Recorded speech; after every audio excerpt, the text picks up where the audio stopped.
You know, we get an opportunity to brag about the Marines and what's happening in Helmand often. And we do it in Congress, we do it in front of the press, we do it in front of people across our country. And people invariably ask, how are they doing? And it's not a matter of winning or losing, it's a function of we're doing well. We've got every reason to be optimistic about what's happening in Helmand. What goodness could come out of this? Go down to the Helmand province and go visit the Marines and sailors down in Helmand. Go visit the Georgian battalions, go visit the UK Army and the Royal Marines. Go visit the Danes. Come down and visit us. Because if there's ever an opportunity to take a look at what it could be, it's Helmand. It's not been without sacrifice. 308 Marines have been killed in action as of this morning. Well over 3,000 wounded.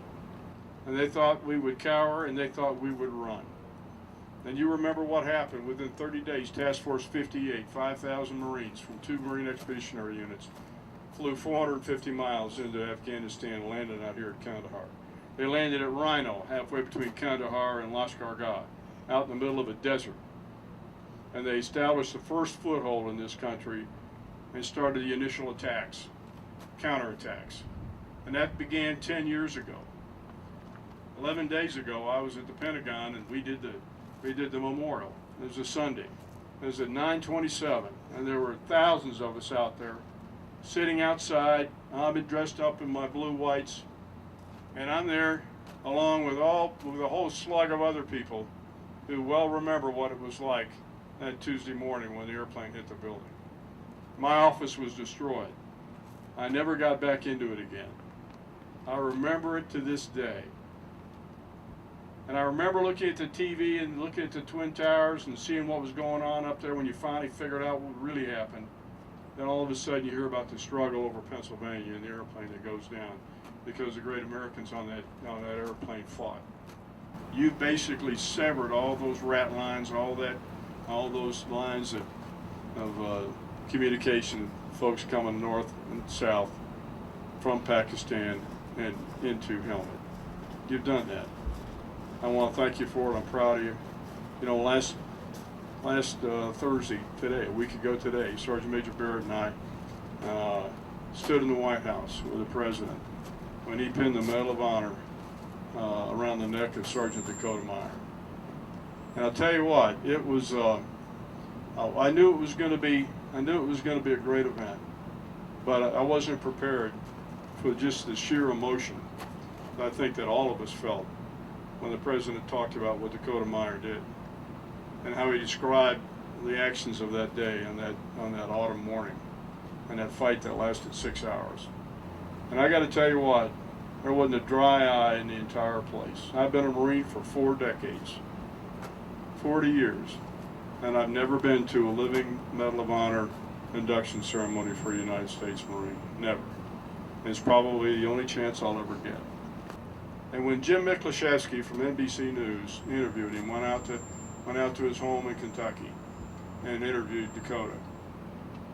In that whole interview, and it aired about 2 weeks ago, he said, when you went back in the 5th time, were you afraid that you might die?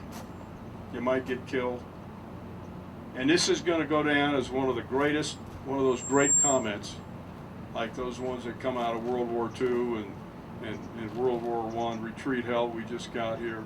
Come on, you sons of bitches, do you want to live forever? Dakota Meyer looked at Jim Miklaszewski and he says, no, it wasn't a matter of I was afraid I might die. I knew I was going to die. Now you think about that. He didn't say it with bravado. There was no bullshito in there. He just looked him in the eye and he just said, I knew I was going to die. But I was going to die going after my brothers. And I got to tell you what, that story was told by the President. And you talk about taking your breath away in the White House. I get to brag about you all the time. I get to tell people about why we're different, why we were able to live in LAVs out in the desert and not have a shower for 3 or 4 weeks or 2 months, eat MREs, and be happy with one another, and how we were willing to give our lives for one another. That's what you do. That's the spirit that makes us different. So I'm just damn proud to be your Commandant. It's good to see you again.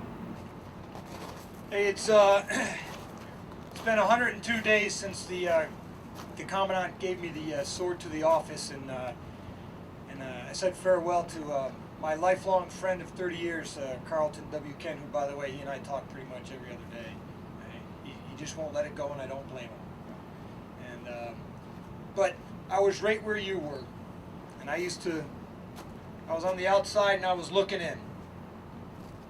And now I'm inside the Pentagon and I'm on the inside and I'm seeing how things happen.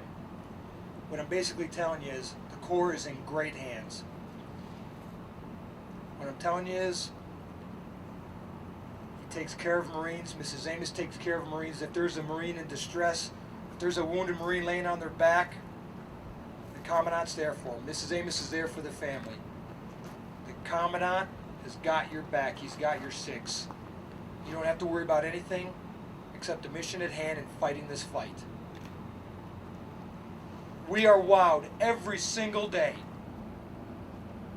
I'm privileged to stand amongst you. I'm privileged to wear the same uniform as you. You all had a choice. You could have done anything you wanted in your whole life. A lot of you joined after 9/11. And you chose to serve. The most honorable and noble profession on the planet, to serve your nation, to serve a flag, to serve an idea, to protect and serve free people living in a free society who get to come and go as they please.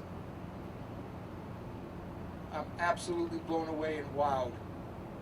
Thank you for your selflessness, your sacrifices, your endurance, and your courage. Continue to do great deeds. Continue to do brave deeds and continue to endure. God bless every single one of you, always faithful. And sir, I think you want to open it up for questions? Most of our chaplains here with the Marines. So Margaret, it's good to have you. I got to see the 3rd Marines. Stole him away. I got all kinds of luminaries. We got your boss, General Tulin, here. We got your boss, General Craparata, here. So we got all kinds of folks. How about some questions? Thanks for being who you are. Remember who you are. Remember what makes you different. We truly brag about you every single day. And we are a different force. We're cut differently. We're cut out of different cloth. And we have that unique mission for our country to be its crisis response force. And we are, and we do a damn good job of it. So think about how good the Anbar province turned out in Iraq. That's what's going to happen in Helmand province. One day we're going to look back 3 or 4 years from now, and people are going to go, when was the last time anybody heard anything about Marja or Sangin, or how about the fish up? How about all the way down to the castle? What about Nawa, Lashkargah? They're going to go, I can't remember the last time I saw anything like that in the press. That's where you are in history. So remember that. God bless every one of you, and we'll see you at Thanksgiving. Save us a turkey leg. Hoorah!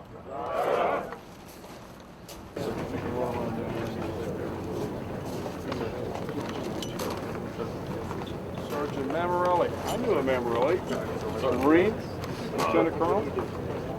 Maybe a long time.